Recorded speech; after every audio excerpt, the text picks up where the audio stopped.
Hey Aries, it's Teresa with One Love, One Light. Welcome to your message. We're getting started with a Lantern Oracle. Holy Spirit, what do we have for Aries? What do we have for Aries? And we have responding, not reacting. The only control we have is in how we respond to the hand we are dealt. So I feel like this is really trying to hone in on understanding, like being responsible for our own reactions and not necessarily blaming others for making us feel a certain way, because we have the power to respond, react, not to react, not to take in the energy of what someone else is dealing out. It's very easy to say they made me mad, they made me sad, they make me crazy, they make me upset, they make me annoyed. They can't do anything to you that you don't let them do. So really taking back your power in situations with relationships. Doesn't have to be your significant other, although it could be family, co-workers, anything like that, neighbors, any type of situation where you feel triggered, is not allowing yourself not allowing others to have that kind of power over you. But let's see what the book has to say about this card. I don't think I've ever gotten this card before. Number 9. Okay. Children cannot control their emotions. Developmentally, their capacity is limited to reflexive action until the energy is physically released, as the maiden to the left illustrates. This is why the mother, guardian, crony, or male guardian equivalent is crucial to a child's first 8 years of life. The child is dependent upon the guardian to acknowledge, validate, and hold space for the reality of the child's emotional experience. When a guardian lovingly models for the child how to constructively respond to the full spectrum of uncomfortable emotions, the child learns how to deal with them effectively. Ideally, the guardian will calmly and appropriately support the child until an uncomfortable emotion abates. It is most helpful when the guardian names the emotion, empathizes with the child, and gives assurance that all is or will be okay. When constructive advice is offered on how to restore equilibrium or achieve some form of reconciliation or resolution, the child learns how to process and think in terms of moving forward from an upsetting situation.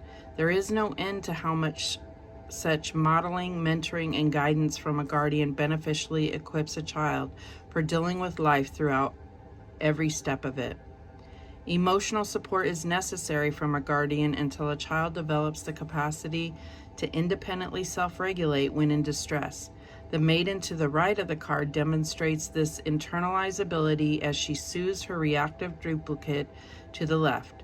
She represents the ideally integrated capacity to diffuse the impulse to react and instead respond after taking the time to consider the most beneficial course of action calmly. You might benefit from responding rather than reacting to a certain person, group, or situation. While our survival mechanism triggers reactive emotions that provide valuable feedback not to be ignored, to react impulsively has the potential to turn a negative situation into a double negative. Therefore, the maidens encourage you to step away and take time out to consider how you might calmly and most effectively respond. The maidens assure you that you have what it takes to stay in your power and integrity as you gracefully attempt to move amicably forward. Okay, I didn't know it was going to be that long. I didn't realize. But I do think that it pretty much said all the things, and you may not have grown up with that type of role model or, someone that's validating your emotions and showing that kind of support and soothing aspect to, like, understanding that it's okay to feel a certain way, but your reactions are something that you have to own. All right, what else do we have for Aries? What else do we have for Aries? And we have Raziel, faith. So I feel like this is all about having faith in yourself, having faith in the divine. I'm just getting, I mean, it's not necessarily associated with this card, but I'm getting that it's all about your vibration, on what you draw towards you. So I feel like, you know, even if you feel like you still haven't conquered that reactive part of yourself, or feeling easily triggered by certain comments or certain energies, it's about focusing on being in your best powerful energy, so that you are repelling any kind of low vibrations, so that you're not in the situation.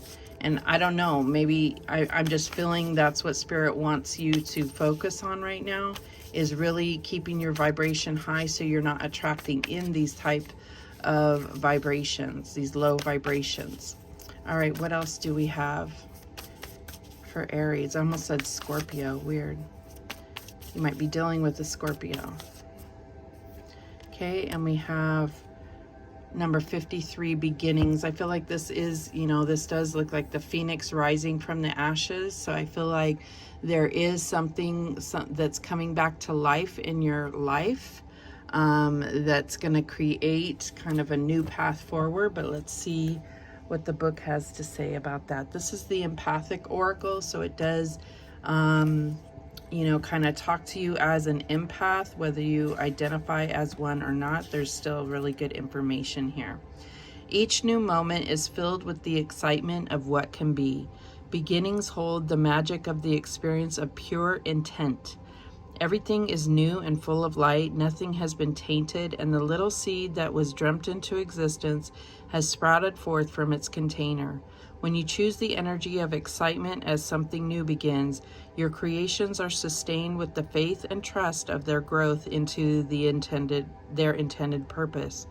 When you experience your beginnings with fear, soon what has been planted withers.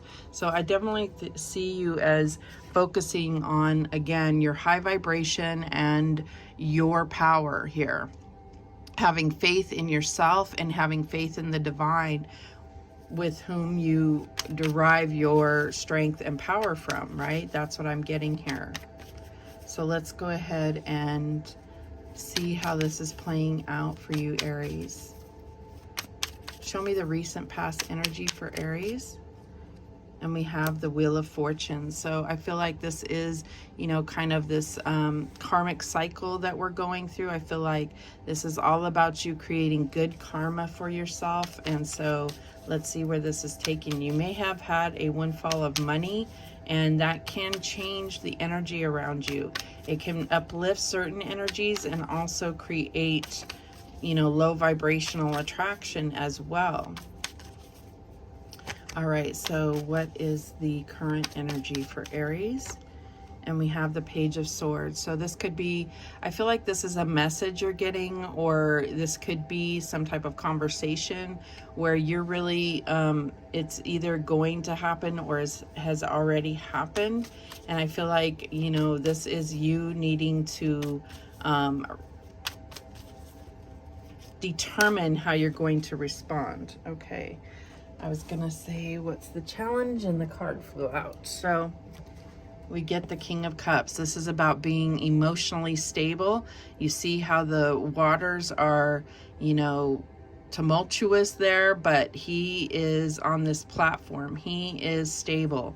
So I feel like this is your challenge, is keeping emotionally stable in triggering situations. Okay, so I feel like this is definitely something you're working on. What is the advice from Spirit here? And we have the High Priestess. Yes. So I feel like it's saying, you know, this is about listening and not responding or reacting. This is about understanding with this Wheel of Fortune here, the way that karma works and the way that the universe works. You're understanding all the secrets of the universe. I also feel like there is a need to really trust your intuition, have faith in the divine. I'm getting that This is a time to listen and not speak. Definitely getting that. All right. What is the outcome here? And we're going to clarify so that we can get more details here.